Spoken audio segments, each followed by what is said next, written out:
જય Shri Krishna. Good morning friends. દાંપત્ય જીવનની મહેક. એકબીજાને સમર્પિત જીવન કેવું હોય? સરસ સ્ટોરી છે.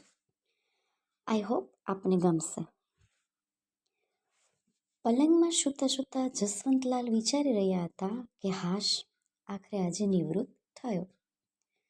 22 વર્ષે ચાલુ કરેલી નોકરી આજે 65 વર્ષે છોડી. 43 વર્ષથી એકધારી મહેનત કરી, ઈમાનદારીથી જીવ્યો. તેમ છતાં આર્થિક સ્થિતિ તો સધર જ છે. પણ આ વર્ષો યંત્રની જેમ જીવન જીવ્યો.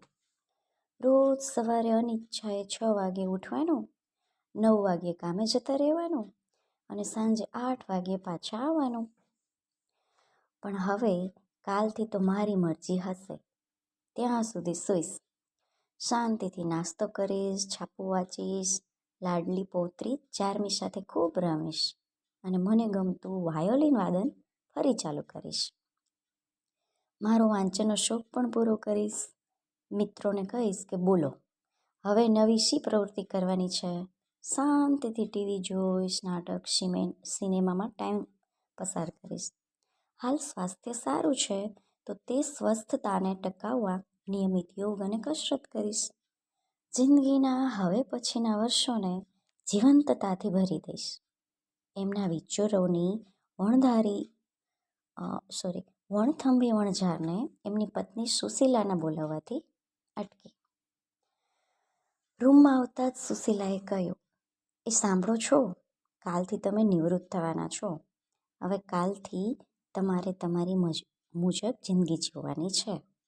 આટલા વર્ષો બહુ મહેનત કરી, હવે પૂરતો આરામ કરવાનો છે. તમારે તમારા અધૂરા સપનાઓ પૂરા કરવાના છે. લાવો માથામાં તેલ ઘસી દો એટલે શાંતિથી ઊંઘ આવી જાય. અને આટલું કહી દિલથી તેલ માલિશ કરી એમને સુવડાવતા ચાદર સરખી કરીને કહ્યું, લ્યો હવે શાંતિથી સૂઈ જાઓ. કાલે સવારે 6 વાગ્યે નહીં ઉઠાડું. તમારે મન પડે ત્યાં સુધી સૂતા રહેજો. અને સુશીલા સૂઈ ગઈ. પણ જસવંતલાલની ઊંઘ ઉડી ગઈ.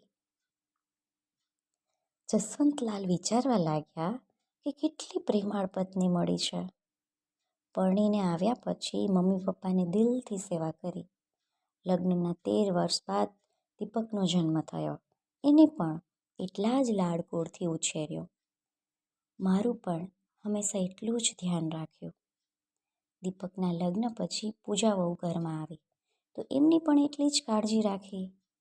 દીકરો વહુ બંને નોકરી કરતા હતા એટલે બંનેના ટિફિનથી માંડીને દરેક ચીજનું એ ધ્યાન રાખતી. વહુ આવ્યા પછી એમનું કામ ઘટવાને બદલે વધ્યું. આટલું ઓછું હોય તેમ ચારમીની જવાબદારી પણ હવે તો તે હોશે હોશે ઉપાડી લે છે. સવારના 5 વાગ્યાથી રાતના 10 વાગ્યા સુધી સતત કામ કરે છે. તોય સદા હસતી જ રહે છે. રવિવાર, તહેવાર અને માંદગીમાં પણ મને તો રજા મળે પણ એને તો ક્યારેય રજા ના મળે. ક્યારેય આરામ નથી કરતી. ઉલટાનું જ્યારે અમને રજા હોય ને ત્યારે તો એને કામ વધુ મળે. તો શું એને ક્યારેય નિવૃત્ત નહીં થવાનું? એને પણ પોતાના અરમાન હશે ને, સ્વપ્નાઓ હશે ને. તો શું મારી ફરજ એ અરમાનોને સ્વપ્નાઓ પૂરા કરવાની નથી? પરણ્યા પછી કાશ્મીર ગયા હતા ત્યારે મારા કહેવાથી કેટલું સરસ એમને ગીત ગાયું હતું. એના સ્વરમાં કોયલની મીઠાશ હતી પણ પછી તો એ સ્વર જાણે રૂંધાય જ ગયો. ના, આ બરાબર ન કહેવાય ને પછી મનમાં કંઈક નક્કી કરી અને સૂઈ ગયા. બીજા દિવસે સવારે 5 પહેલાં તે ઉઠી નાહી ધોઈને તૈયાર થઈ ગયા. ચા બનાવી સુશીલાના પલંગ પાસે આવી અને તેના માથા પર પ્રેમથી હાથ ફેરવતા એને ઉઠાડીને કહ્યું, સુશી, લે આ ચા પી લે. તે ગઈકાલે મને કહ્યું હતું ને કે હવે મારી મરજીથી જીવવાનું છે, તો આ મારી મરજી છે કે આજથી હું તને તારા દરેક કાર્યમાં મદદ કરીશ. આપણે બંને સાથે જ પ્રવૃત્ત રહી અને નિવૃત્તિનો આનંદ માણીશું. આપણે સાથે સાથે આપણા સ્વપ્નાઓ પણ પૂરા કરીશું. તારા સૂરને હું સાહસ આપવાની ફરીથી ગુંજતા કરીશ.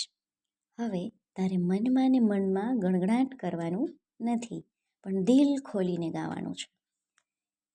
અને એ પહેલી ચા કેવી બની છે? ચાખીને કેવી છે એ તો કહે.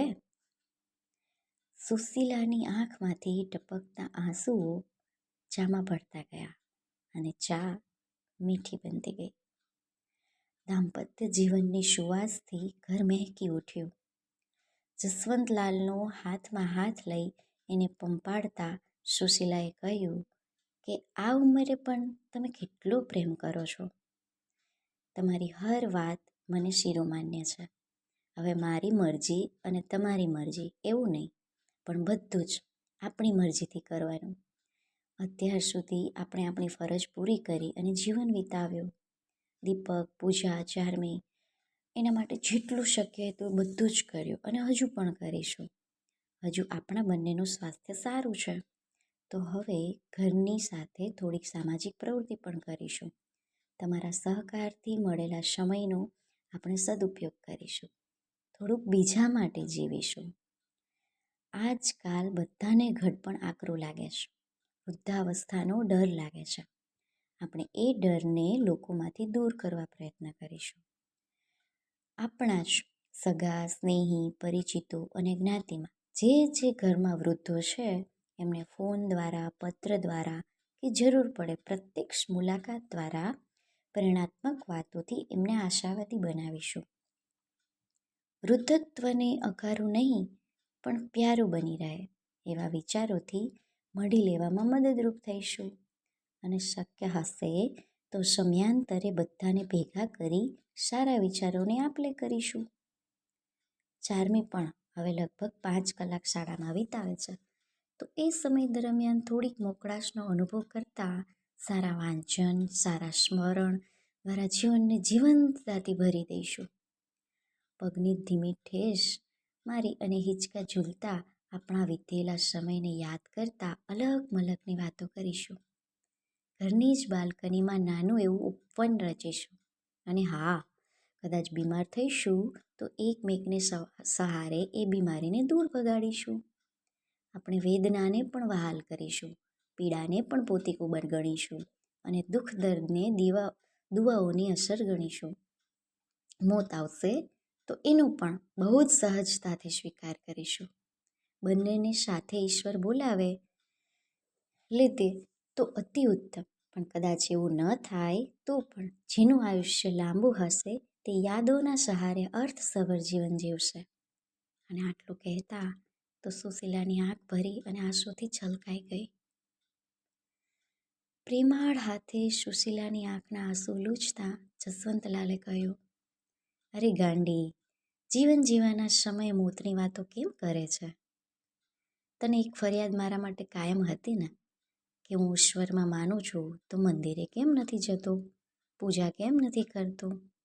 તો ચાલ ઉઠ અને જલ્દીથી તૈયાર થઈ જા. રસોઈ ચાલુ કરતા પહેલાં આપણે સાથે મંદિર જઈ આવીએ. આજે તારા ઈશ્વર પાસે શું માગવાનું છું ખબર છે? તારો 7 જન્મનો સાથ માગવાનો છું. અને સુશીલાએ હસીને કહ્યું, બસ 7 જન્મનો જ સાથ, ભવનો નહીં? કેટલું સરસ! આ છે દાંપત્ય જીવનની મહેક.